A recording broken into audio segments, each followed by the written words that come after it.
যে আল্লাহ কোন প্রতিশ্রুতি দিলে সে প্রতিশ্রুতি কি করেন না, ভঙ্গ করেন না। আজকে শুধু আয়াতের বর্ণনা বুঝি, আল্লাহ হলেন এমন সত্তা যিনি কোন ওয়াদা দিলে ওয়াদা ভঙ্গ করেন না। তো যদি সৎ কাজ করি আমাদেরকে সফল জীবন দিবেন, এই প্রতিশ্রুতি দিচ্ছেন কে? আল্লাহ। তো আল্লাহ তো প্রতিশ্রুতি ভঙ্গ করেন না, অবশ্যই আল্লাহ সফল জীবন দিবে। কিন্তু আমি তো নামাজ পড়তেছি, সফল জীবন পাইতেছি না। আমি তো রোজা রাখতেছি, এরপর আমার দুঃখ দুর্দশা দূর হইতেছে না। কেন হইতেছে না? কারো কাছে গিয়ে বুঝার দরকার ছিল না? আমরা বুঝি না, এই ক্ষেত্রে বুঝি না। কিন্তু ঠিক যদি আমাদের প্রথম কথাটা খেয়াল করেন, ঠিক যদি 60 লাখ টাকা একটা চেক ইংরেজিতে আপনাকে কেউ ধরায় দেয়, আপনি প্রথম চেষ্টা করবেন গুগল ট্রান্সফার অথবা কোন না কোনো ভাবে নিজেই শিখার জানার চেষ্টা করবেন, যেখানে কি কথাটা বলবো প্রথমে এটা বুঝার শিখার চেষ্টা করবেন। তো নিজে যদি বুঝতে না পারেন, নিজের আত্মীয় স্বজনের মধ্যে নিজের ঘনিষ্ঠ কেউ ওই জিনিসটা বুঝে কিনা তার কাছে নিয়ে যাবেন। দেখো তো আমার নামে নাকি একটা চেক আসছে, চেকের মধ্যে কি লেখা আছে, আমি কি করতে পারি, অস্থির হয়ে যাবেন। আমরা তো এমন, ধরেন খানা খাইতে বসছি, আমার সময় যদি 60 লাখ টাকার চেকটা আসে, খানা রেখা সাথে সাথে এই চেকটা নিয়ে দৌড়াদৌড়ি শুরু করে দিবেন, কি করা যায়? তখন আমার খাওয়া ঘুম সব দূরে চলে যাবে। যে আগে 60 লাখ টাকার চেকটা ঠিক করি, এরপর আমি খাবো, এরপরে ঘুমাবো। কিন্তু কোরআন শরীফের মধ্যে যে আল্লাহ পাক রব্বুল আলামিন সফল জীবন দিবেন আমাদেরকে বললেন, একটা বিষয় খেয়াল করছেন? 60 লাখ টাকা আসার পরেও আপনার জীবন সফল হতে পারে, সফল নাও হতে পারে। অনেক সময় হয় কি, বেশি টাকা আমাদের জীবনে কাল হয়ে দাঁড়ায়। ধরেন কোন ব্যক্তির ঘরের মধ্যে 1 কোটি টাকা আছে, 10 ভরি স্বর্ণ আছে। এই জিনিস যদি কোনো ডাকাত, কোন চোর, কোন সন্ত্রাস জানতে পারে, তখন ওই লোকটাকে আর শান্তি পাবে বলেন? যে কোনো ভাবে তার ঘরের মধ্যে হানা দিবে, তাকে রাস্তার মধ্যে গুলি ঠেকায় বলবে যে 1 কোটি টাকা এখন নিয়ে আসো, নয়তো তোমাকে মেরে ফেলবো। অথবা কোন না কোনো ভাবে তার জীবনটাকে অতিষ্ঠ করে তুলবে তার টাকা দিয়ে নেওয়ার জন্য। আমরা দেখছি অনেকের জীবন এমন হয়ে যায়, মানে কিছু টাকা হাতে আসলে তখন তার জীবনটা ভালো হওয়ার পরিবর্তে আরো খারাপ হয়ে যায়। ডাকাত সন্ত্রাস তারা জানতে পারলে তাকে, তার জীবনটাকে আরো জ্বালাফালা করে দেয়। তো দেখেন 60 লাখ টাকা আমাদের হাতে আসলে আমরা সফল জীবন পাবো, এটা কোনো গ্যারান্টি নেই।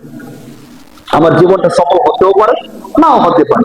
অনেক সময় বেশি টাকা হলে আমাদের সন্তানরা আরো খারাপ হয়ে যায়, জুয়ার মধ্যে মদের মধ্যে মিশা যায়, সমস্যা হয়ে যায়। কিন্তু আল্লাহ বলতেছেন যে কেউ যদি ভালো কাজ করে আমি আল্লাহ অবশ্যই অবশ্যই তাকে সফল জীবন দিব। এই যে আল্লাহ বললেন, আমরা না কোনোদিন আল্লাহর এই কালামটা পড়ে দেখলাম, না কোনোদিন কোন আলেমের কাছে গেলাম যে আমাকে এই জিনিসটা একটু বুঝাইয়া দেন।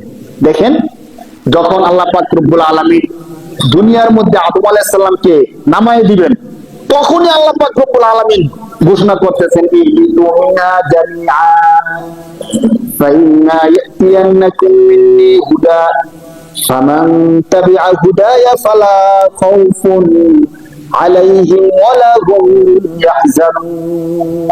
এর থেকে স্পষ্ট কথা আর কি হতে পারে? আল্লাহ বলতেছেন যে আদম, তুমি তোমার স্ত্রী এবং আরো যারা আছো সবাই দুনিয়ার মধ্যে নেমে যাও। ইহবিতু মিনহা জামিআ, তোমরা সকলে দুনিয়ার মধ্যে নেমে যাও। নেমে যাওয়ার পরে কি করব? আল্লাহ বলতেছেন আমি বলতেছি কি করবা। ফাইন্না ইয়াতিয়ান্নাকুম মিন্নি হুদা, আমি আল্লাহর পক্ষ থেকে তোমাদের কাছে একটা গাইডলাইন যাবে, কিভাবে দুনিয়ার মধ্যে থাকবা, কি করবা না করবা, এই সব কিছু সম্পর্কে আমি আল্লাহ একটা গাইডলাইন দিব। ফাইন্না ইয়াতিয়ান্নাকুম মিন্না হুদা ফামান তাবিআ হুদায়া, আমি আল্লাহর এই গাইডলাইন যারা অনুসরণ করবে। দেখেন শর্তটা কি? আমরা তো এখন বলতেছি যে নামাজ পড়ি, রোজা রাখি, ঈমান আছে, এরপরও ভালো জীবন পাইতেছি না, সফল জীবন হচ্ছে না, কেন? এই কেনর জবাব আল্লাহ দিতেছেন।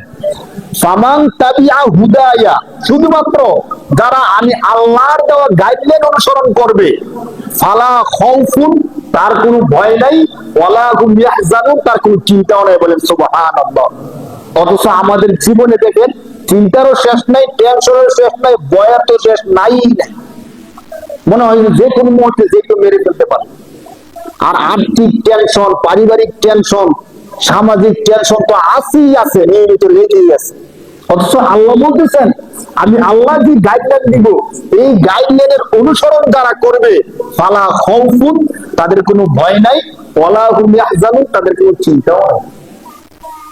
তাহলে এখন বলেন আমাদের জীবনে কেন এত ভয়, কেন এত টেনশন?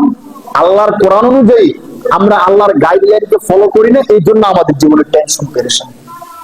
কিন্তু দুঃখের বিষয় হলো এত সব কিছু সত্ত্বেও আমাদের বিবেক এই কথা এখনো বলে না যে তাহলে তো আল্লাহর কালামটা জানা দরকার।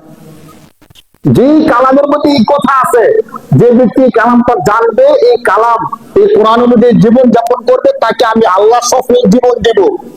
এই কালামটা এই কোরআনটা জানা দরকার আছে কিনা বলেন? দরকার আছে না? কিন্তু আমরা দেখবেন দুনিয়ার সব কাজ করব, সব ব্যস্ততার মধ্যে জড়ায় যাব, এই কোরআনটা জানার চেষ্টা করব, কোনোভাবে এই কোরআনটা নিয়ে বুঝার চেষ্টা করব না। কি করব?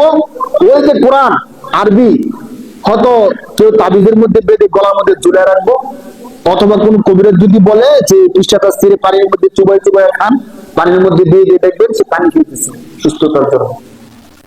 কোরআনে কি আছে আমি জানলাম না, শুধু পানি খেয়ে খেয়ে কতদিন ভাই, এইভাবে সুস্থতা কতদিন? মূলত আমার জানা দরকার যে এখানে আল্লাহ বলছেন কি, কিভাবে চলতে বলছেন। দেখেন আয়াতের দিকে আমরা আসি। যে আয়াতের মধ্যে আল্লাহ বলছেন যে কোন ব্যক্তি, চাই সে পুরুষ হোক অথবা মহিলা হোক, যদি সে মুমিন হয়, এখানে আল্লাহ একটা শর্ত লাগাই দিছে, শর্ত হলো মুমিন হতে হবে। মানে আমিলা সালিহান মিন যাকারিন আও উনসা ওয়া হুয়া মুমিন। মুমিন অবস্থায়, আল্লাহকে বিশ্বাস করা অবস্থায় কোন ব্যক্তি যদি সৎ কাজ করে, তাহলে আল্লাহ তাকে সফল জীবন দান করবেন। কি জীবন দিবেন বলেন? সফল জীবন দান করবেন। এই সফল জীবন আল্লাহ যাকে দুনিয়ার মধ্যে দিবেন, আখিরাতের মধ্যে কি তাকে জাহান্নামে দিবেন? দিবেন না। দুনিয়ার মধ্যে আল্লাহ তাআলা পুরস্কার স্বরূপ সফল জীবন দিলেন, আখিরাতের মধ্যে অবশ্যই তাকে আল্লাহ জান্নাত দিবেন, অবশ্যই, এটা আল্লাহ তাআলার ওয়াদা।